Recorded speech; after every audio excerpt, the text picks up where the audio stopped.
Welcome to In Depth with Academia. I'm Richard Price, CEO of academia.edu, and as always, our aim here is simple: dive deep into fascinating academic papers, break down big questions, and help you, the listener, see how these debates and discoveries might actually matter in your own life.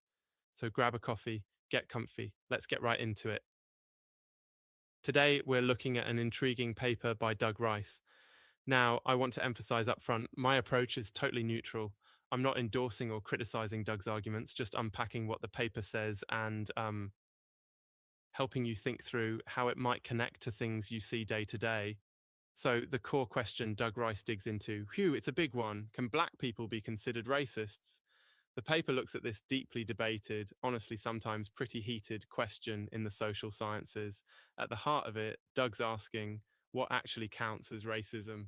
Is it about harboring prejudices individually, or is it tied up in, structures of power in society? And wow, this matters because how we define racism shapes debates about responsibility, justice, and even policy. Doug points to a line of argument you might have seen in various corners of academia and activism that racism is not just about someone disliking or distrusting someone of another group. Instead, some scholars suggest racism is about the power to enforce those attitudes throughout society. Put simply, racism is prejudice plus power. When you hear the phrase institutional racism, this is the idea. It's not only about what individuals think, but about how whole systems are set up. So, in this conception, people from marginalized groups, such as black people in historically white dominated countries, don't have access to the levers of power that have historically enabled racism to impact lives in systematic ways. That brings us to one of Doug's key points. Under this power based definition, black people can have prejudices, can absolutely hold stereotypes, but by this argument, they can't wield racism in the structural sense because, well, society wide systems aren't set up for them to enforce or benefit from that bias on a large scale. But hang on, and here's where things get a bit twisty.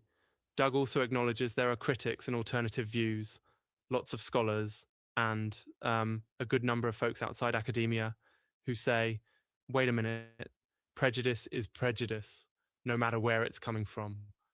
From that perspective, if you're treating someone differently because of their race, that could be called racism, regardless of who's doing it or which direction it's going.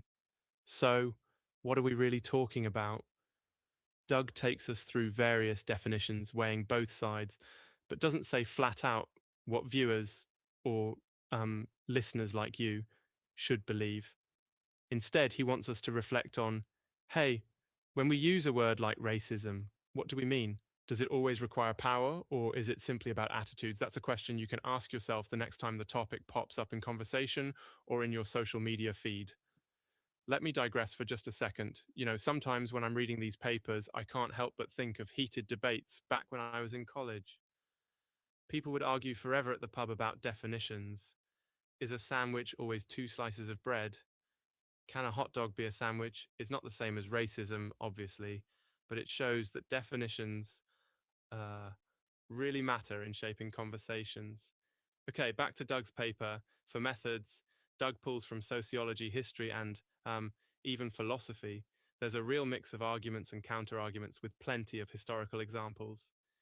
He looks at how systemic discrimination worked in areas like housing, policing, banking, and education, showing that in many societies, these systems benefited white people as a group, sometimes in ways that individual people didn't even notice happening. So, why does this paper matter for you? Beyond intellectual curiosity, the definitions we use about race and racism shape the way we talk about real issues, policy, justice, even our everyday interactions. The paper is a reminder to pause and ask, what's really happening when people, or even institutions, act in biased ways? Are they exerting power? Are they just expressing hateful beliefs? Or is it more complicated? Now, as always, I'm just presenting this work with neutrality, not endorsing or rejecting it. Doug's arguments aren't universal truth, they're insights designed to spark reflection and thoughtful conversation. Academic research is all about asking questions, not giving us all the answers. So next time you find yourself wading into a heated argument online or offline, remember, these definitions aren't set in stone. They get debated, tested, and someday maybe redefined. Isn't it amazing how the way we use words can actually shape entire movements? That's all for today's episode of In Depth with Academia. Thanks for joining. I hope you leave with some food for thought, ready to ask questions and see the world just a little bit differently. Until next time, keep questioning and keep exploring.